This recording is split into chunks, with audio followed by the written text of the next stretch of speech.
2026 সালের এপ্রিল মাসের শুরুতেই বাংলাদেশের প্রধানমন্ত্রী তারেক রহমান ওমানের সুলতান হাইথাম বিন তারিক আল সাইদকে একটি বিশেষ চিঠি পাঠিয়েছেন। ওমান ও বাংলাদেশের দ্বিপাক্ষিক সম্পর্ক এবং বিশেষ করে ওমান কাজের ভিসা ওয়ার্ক ভিসা সংক্রান্ত সাম্প্রতিক আপডেট নিচে দেওয়া হলো। প্রধানমন্ত্রীর চিঠি ও সংহতি বার্তা।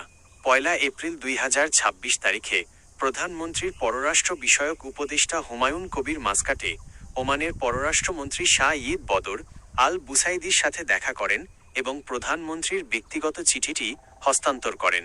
উদ্দেশ্য, এই চিঠিতে প্রধানমন্ত্রী বর্তমান আঞ্চলিক পরিস্থিতিতে ওমানের সরকার ও জনগণের প্রতি বাংলাদেশের সংহতি প্রকাশ করেছেন। প্রবাসী কল্যাণ। ওমানে অবস্থানরত বিপুল সংখ্যক প্রবাসী বাংলাদেশিদের দেখাশোনা এবং তাদের নিরাপত্তার জন্য সুলতানের সরকারের প্রতি কৃতজ্ঞতা প্রকাশ করা হয়েছে। 2. ওমান কাজের ভিসা আপডেট। 2026 দীর্ঘদিন বন্ধ থাকার পর ওমানের কাজের ভিসা পুনরায় চালুর বিষয়ে ইতিবাচক অগ্রগতি হয়েছে। ভিসা চালুর ঘোষণা।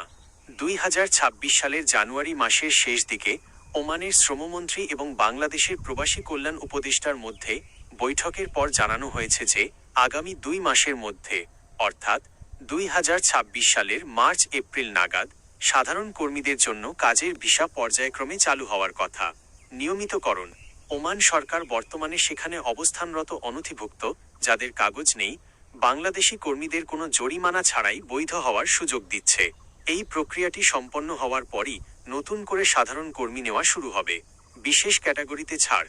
বর্তমানে চিকিৎসক, ইঞ্জিনিয়ার, নার্স, শিক্ষক, হিসাবরক্ষক, বিনিয়োগকারী এবং ফ্যামিলি ভিসার মতো 12টি বিশেষ ক্যাটাগরিতে বাংলাদেশিদের জন্য ভিসা উন্মুক্ত রয়েছে। 3. বর্তমান অবস্থা।